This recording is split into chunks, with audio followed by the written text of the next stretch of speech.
name is Andrea Walker, and I am a senior at Liberty University. I currently work as a TA in an elementary school in the exceptional children or special education setting. So in the course that I took, it is all about current issues in education. And since COVID, our social skills and promoting social skills has been put on the back burner. And even since I was a kid in school, kindergarten has now become so much of a testing environment, more so than a teaching and learning what others are. So what I wanted to talk about was 10 ways to teach social skills. Well, in order to do that, we probably should go ahead and start with what are social skills. So social skills, according to the American Psychological Association, the definition is a set of learned abilities that enable an individual to interact competently and appropriately in a given social context. That is a lot to say. It's how we regulate our emotions, it's how we interact with others, it's how we know why and how we're acting the way we are. It is something that we use daily without sometimes even knowing that we're using it. Now, a lot of people typically put social skills, this word right here, they put it with kids who have autism. I work with kids who have autism. Yes, it is a huge factor for some of our students. They need help working on these social skills. But there are so many other children out there that are not getting that social skills, that don't know how to interact with one another. And it continues the more internet is involved, the more we seclude ourselves from interacting and socially mingling with others. Now, however, social skills is not always based on our verbal language. If I'm just like looking at you like this, I have body language. And that is not verbal, that is social, or that is nonverbal. So I kind of think of Ursula off of Ariel, and it is don't underestimate the power of body language. So why are social skills important? Well, they help students from forming wrong views of reality. They help students to trust and build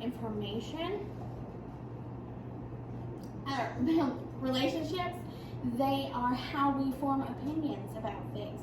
They help develop our critical thinking skills and our empathy, which are two major components of social skills. So, what would it be like without social skills? Well, it would be lonely. We wouldn't have people to interact with. We wouldn't have friends. I mean, if we didn't know how to regulate our emotions and come together and work with one another, we're not going to know how to be a friend. It can increase sadness. There are so many children out there that, oh, I must have bumped the screen, I'm sorry.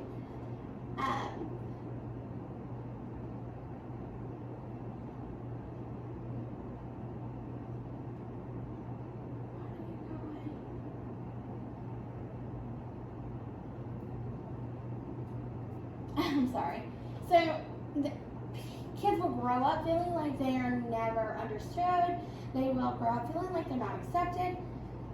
And high school won't be an option at all. College won't be an option because high school will not be completed. And kids who do not develop social skills typically start overthinking negative problems. So, when should When should teaching social skills get started? Before kindergarten. However, that does not mean that we can't pick it up and start it in 5th grade. We can always work from it. We can always add to it. It's going to be continual and ever growing. It can be used throughout any lessons, and that's what I'm bringing into this is I can show you where your math lesson can turn into a whole social experience. And it's essential for all children. The more we learn, the more we grow. So we're going to highlight on these main topics, which are empathy, and then we'll go to critical thinking. So empathy. I'm sure many of you have heard it before. It is how we put ourselves in someone else's shoes. We think about what they're feeling, why they're feeling that way, and we understand how it all works and comes together. Now, empathetic tendencies is helping others understand, why they're feeling that way and why they might feel that way. So it's actually like it's understanding their feelings and understanding why they're there. Like it is really getting into their shoes. So let's stop and think for a minute. I'm going to give you an example for me. So I am a mother of 2 wonderful girls, and I lost a baby in 2021. It was very hard for me to deal with. I actually took a lot of it on myself. I didn't want to put it on my husband, but I took a lot upon me, and I didn't have someone to talk to. I felt alone for a while, and it had nothing to do with anyone else. It was me. And then I met up with some friends later on, probably 6 months later, and they had the same experience. They walked through it with me, we talked together, and now I'm able to do that for others that have had that experience. I'm able to actually step into their shoes, to be there with them. Now, if they have lost an infant that has been born, I can feel for them, I can be empathetic for them, but I'm not going to have the same empathetic tendencies as I would for the loss of a miscarriage. And I'm still going to have the emotions and still be there for those other friends and still want to care for them, but it's a little different. So, critical thinking skills, okay? This is where we listen and understand facts, interpreting organizing thoughts, creating opinions, solving problems, and defending the answer. The most important makeup, the major components of critical thinking are your judgment and your decisions. If we don't develop those, our students do not know how to act. They do not know where to go from there.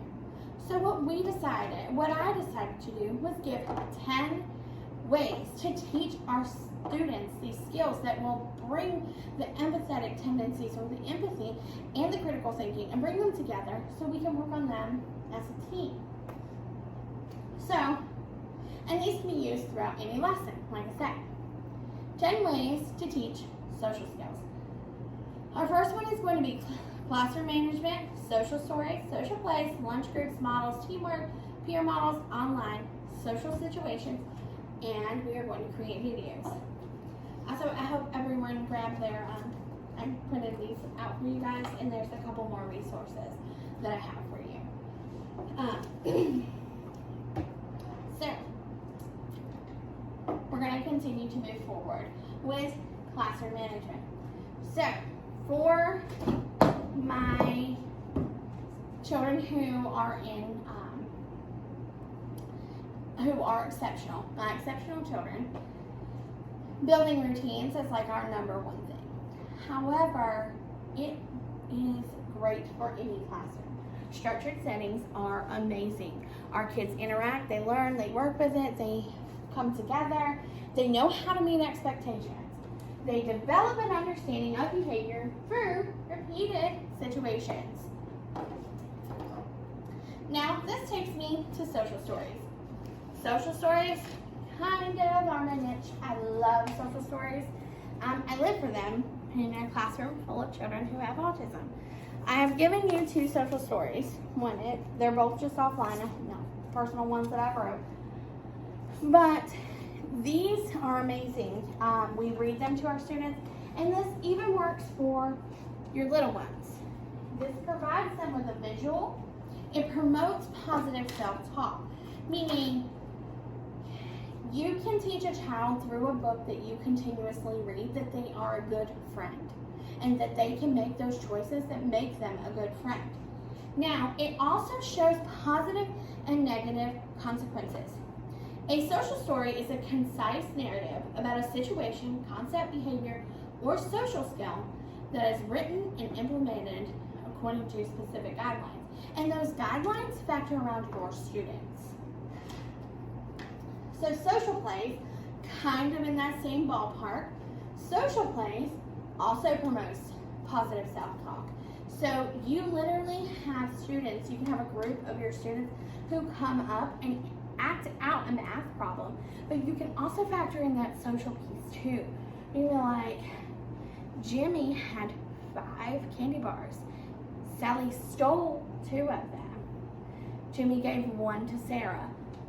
You can interact and you can say, you can have the students come up and have 5 pieces of manipulatives or something to that nature and have them steal it and then have them reflect on the faces of those children. And it gives the same thing, positive and negative consequences. Lunch groups. Okay, don't get me wrong, sorry. Lunch groups are one. I am not, but I'm going to be honest, I am not the kind of teacher that will put silent lunch on my students.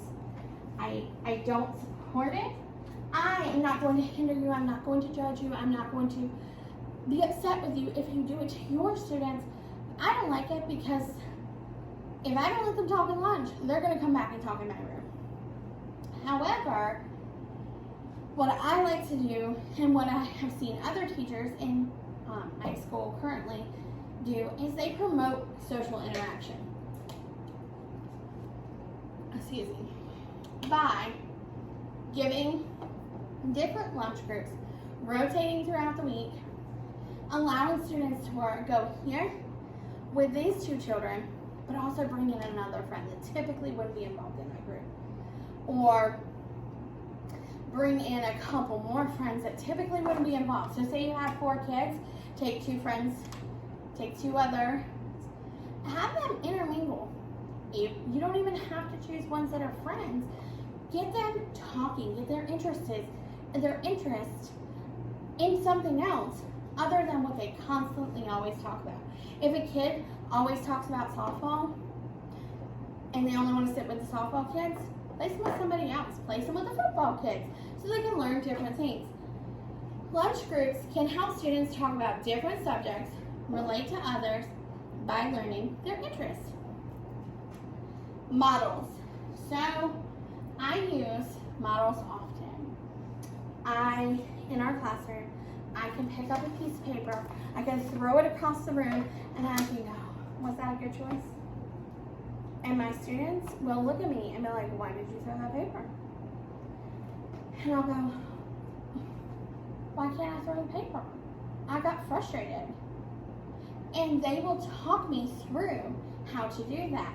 So we show the behaviors we want our students to see. That's our biggest thing. If we're upset that day and we need a break, we need to call somebody in to give us a break. We need to say, hey, look, I'm having an awful day. I need help, I need support. Because if we don't do that, we're going to be left with a classroom full of students that want nothing to do with us because we have literally taken our social and put it on them. So, body language again. It's all about that power of body language. If I am looking at you and I'm angry, you can see it on my face. I am one of the most, you can always see my emotions on my face. And I've had to learn how to change that throughout the course of working with students because I didn't realize that I would just stand there and kind of drift off into space and somebody's like, what's wrong with you? And I'm like, oh no, I'm fine. But my face didn't say I was fine. So kids often imitate behaviors they have seen, so we've got to share these good, positive social skills and social behaviors with them so they interact and mingle together. So teamwork. My other favorite one is teamwork. I am a big advocate for teamwork. I think that you have a group, it's creating something new, creating a new interest, pulling. We use a theory that when a friend asks you, you say yes. You may not like to be with that friend, and you may not have the same interest. Find something new about each other. Learn from one another. Build a rapport, because your rapport should be with your peers. It should be with your teacher as well, but you should have an awesome rapport with all of your peers. Now, when they work in a team, they're not always going to notice things that you want them to. Instead, they typically pick up on other things that you wouldn't normally notice that benefit their social skills. And they practice new social skills as personalities. Like, you're going to have some hotheads in class. Sometimes this hothead and this hothead are not going to get along. Find some common ground. One of my students is very into trains. Excuse me. He loves trains. Refused to talk about anything else. My other student loves dinosaurs. He decided that him and his friend were going to play dinosaurs. And the other kid was like, no, I want to play trains. And he's like, no, I want to play dinosaurs. I took both away and put cars there. And both of them played with cars. And they found a new interest. They opened up to one another. Peer models, one of my favorite things. All of these are my favorite things because we use them every day. We interact with one another. We always look, okay, I work with an amazing teacher. I watch her do a lot of things. I watch her continuously show her students how to use their social skills throughout the day, and I learned it from her. She is my peer model. So I follow by example, and we want our students to follow by example by the good behaviors.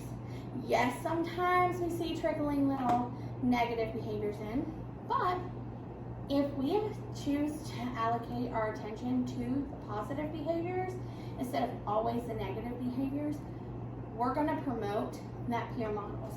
Kids develop similar social skills to those around them as they observe their actions. Online. So I passed out the social skills resource for online. It helps me. But we actually currently in my school use TeachTown and Everyday Speech. I have worked more with TeachTown. I love TeachTown. It has videos, it has games, it has online lesson plans that you can factor in and move into your daily routine. It puts students outside of your normal, mundane routine of teaching. It allows them to see these little Pico, Mochi, Ginger, and Jelly. It allows them to look at them. And they also have a middle school one, which is amazing. We actually start using that with our 5th graders. Everyday Speech is great too. We use it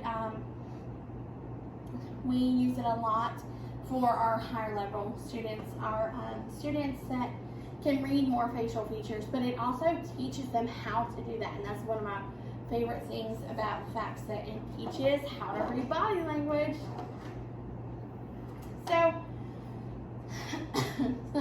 social situations, another amazing one.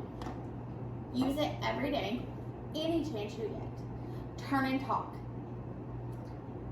You have a classroom full of students. You read a really awesome book that everybody likes. Probably not going to happen. However, it will pique everybody's interest. And as you're piquing their interest, they're finding new interests. Like, hey, they have the same question I did, but I don't know how to answer it. Or I don't know how to ask it. Or I was scared to ask, but they asked. Turn and talk is one of the best things you can do in your classroom. Now, it helps them to find passions, to find common interests, to learn from one another, turn and talk, work with a group. Teamwork and social situations go hand in hand together. Create videos. Would you want to watch yourself mess up all the time? I don't either. I do it a lot. I mess up in front of my students. I let them know that I am human and that we all make mistakes. We have to learn from those problems too. So this helps students to regulate and see. Social plays factor into this as well. If you have a student that is having a behavior, you can either have students model or you as a teacher can make your own videos. It helps pump up your students, it helps get them going, it helps them to be more active in their social skills. Now, my conceptual framework. So what I think that teachers will get from this, the know that they will understand, is they will begin to establish rapport with their students. They will evolve the classroom management plans, support their students, and create a healthy learning environment.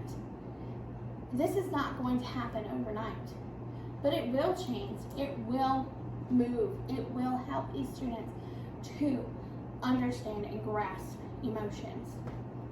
We all have them, teachers have them, and sometimes our students pick up on our emotions, and it's because it's the negative ones. They don't always see the bubbly, happy ones. However, if you take and you try to push everything that's happened that morning, I was the first to admit, I have brought things to school which I typically try not to do. I have had an argument with my daughter about which shoes she wanted to wear that day. And I kind of brought it to school because that's where my head was. I left our house a little upset. I realized, oh, I can't do that. Because that student that I was worried about picking up on negative behaviors actually picked up on their own. So something that you can implement, something you guys will see as teachers, is the increase in social awareness. They will understand feelings. They'll stay involved and interact with each other. They'll build rapport with each other. They'll feel supported by their teachers and their friends. And they'll work with one another. It's not going to happen overnight. Not everybody is going to understand everybody's social cues. But it will make your classroom stronger. Now, I believe the staff and students will be happier teaching and learning social skills. Teachers will become a passion again. You will find your passion the more you evolve social skills in your classroom, the more you have students interact with one another. You're going to find that passion in your classroom. You're going to enjoy school. Students are going to enjoy school. You're going to enjoy your classroom. You're going to see less behaviors. As I said, not overnight. And it's going to be less. It's not going to be gone. It's going to be less.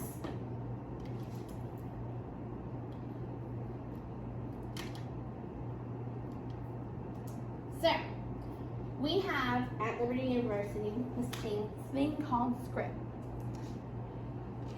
It is, so the S in SCRIP is social responsibility. Social skills are necessary to live in a multicultural society and are related to intelligence in responding to what people want. This was from Africa. It was a study that was shown after COVID.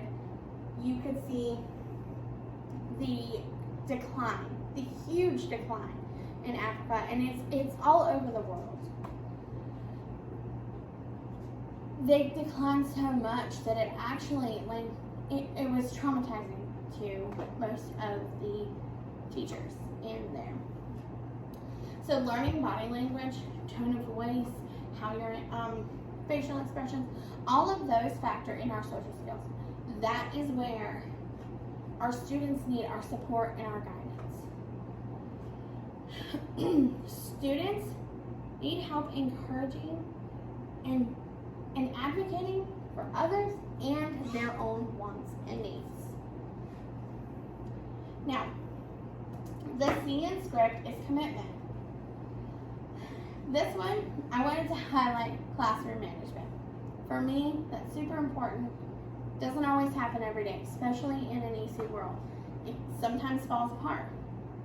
You have a student that is upset and, as we call it, throwing down. We've kind of got to figure out how to get that back, how to get our routine back and get back in that.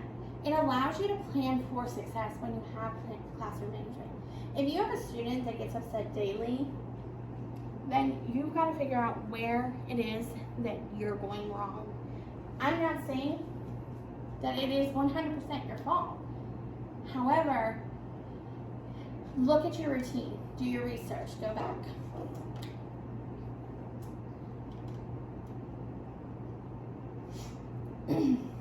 Reflective practice is the R in script. It says social skills allows us to interact and communicate with others by predicting and understanding people's intentions, feelings, and emotions.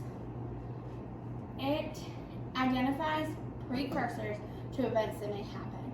Someone's face, someone's body language is going to tell you what is next, what that's going to happen. It helps teachers and students to collaborate, come together, work together as one, and communicate with one another. Social skills is the foundation of everything. It is where you start. It helps build better lives, happier lives, and more successful lives. Integrity. Classrooms that are filled with happiness are fueled by social skills. Teachers lay the foundation when they plant social skills. They allow for students to listen and care for one another, and also builds rapport with your classroom. One thing that I encourage every teacher that I meet, my teacher did it in high school, was admitting that she was wrong. I was struggling because I was getting a different answer on my math test.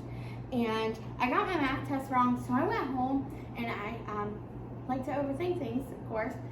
I was like, I can't understand it. It's right. I've worked it out 3 times. I've worked it out 3 different ways. It is right, and it was the only thing holding me back from 100. So I took it to her. She was like, oh, that is my fault. I'm so sorry. She showed me that it was okay to be wrong. It's okay to make mistakes. Professionalism. We all need social skills to get along with others, negotiate the school years, make friends, and relate to our job. It doesn't end after preschool. It continues. It's all of it. Okay, algebra is a controversial subject. Me and my husband have daily conversations on it. He is avid. I don't believe that I'm ever going to use social skills. Well, honey, I understand that. Or not social skills, sorry. He is avid on, I don't believe I'm ever going to use algebra. I haven't used algebra, except to do algebra and to teach it. However, I use social skills every day. It's never ending. It's always there. Social skills is the foundation of teaching and learning. We build something. When we start to build it, we start with a foundation. Every home has a foundation. It has to be on a foundation. You have to dig the trenches. You have to do that. Social skills is our foundation. Preschool years are an ideal time to address such deficits, as preschool provide curricula and settings that are likely to support and foster social skills improvement. All throughout our Bible, there are social skills completely in there. It is all there. It is waiting for you to find it. James 1:19 in the King James Bible says, "Wherefore, my beloved brother, let every man be swift to hear, slow to speak, and slow to wrath. Meaning, watch, listen, keep calm. You can't do that if you don't know social skills.